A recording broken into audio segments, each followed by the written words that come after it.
Have you ever looked out at an audience while clicking to your next slide of bullet points to see everyone staring down at their phones? Compare that posture to how people lean forward the second someone starts telling a story. When leaders struggle to hold a room, the advice they get is usually pretty vague. People tell them to be funnier or tell more stories, which is difficult to do if you don't have a practical blueprint for how a story is actually built. Presenting raw data without a narrative framework is an uphill battle because that approach actively fights against human biology.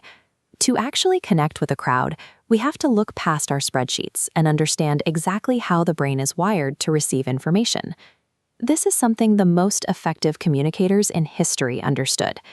Jesus, for instance, relied on narrative teaching as his primary tool. According to the Gospel of Matthew, he spoke to the crowds entirely through parables. He avoided delivering dry theological lectures, instead telling stories of lost coins, of rebellious wandering sons, and of hidden treasure. Curious, this raises an interesting question.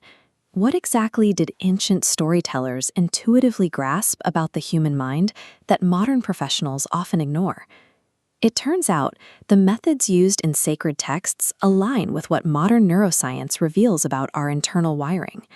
Look at this cross-section of a brain to see the biological barrier to raw data.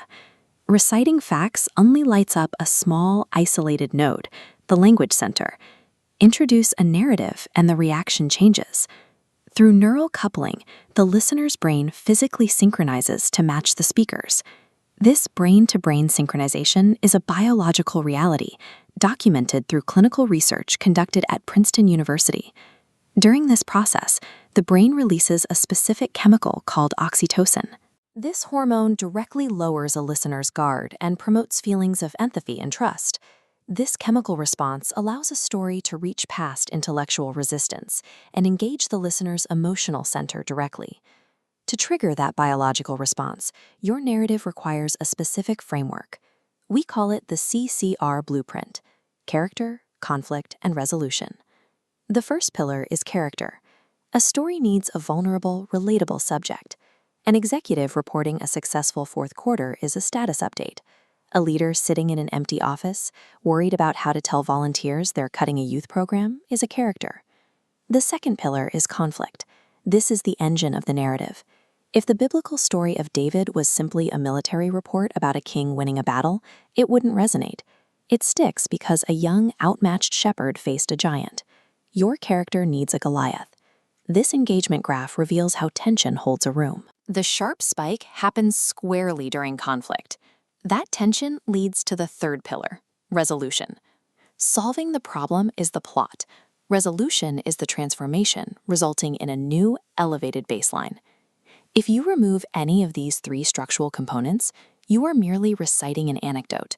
You lose the biological tension required to hold your audience. When your story concludes, transitioning back to your main topic should feel like a shared discovery. Instead of lecturing your audience on what the lesson is, you use a discovery bridge, so they arrive at the insight alongside you. A practical way to implement this is the point-story-point sandwich. Lay down a foundational point, move into your CCR story, and finish by reinforcing your original point. This connects your data to the emotional weight the audience just experienced. Storytelling is a tool for reaching the human heart. As the author C.S. Lewis observed, reason helps us see the truth, but it is imagination, fueled by story, that allows us to taste it. Before you deliver your next presentation, take 15 minutes to map out a single narrative using the character, conflict, and resolution framework.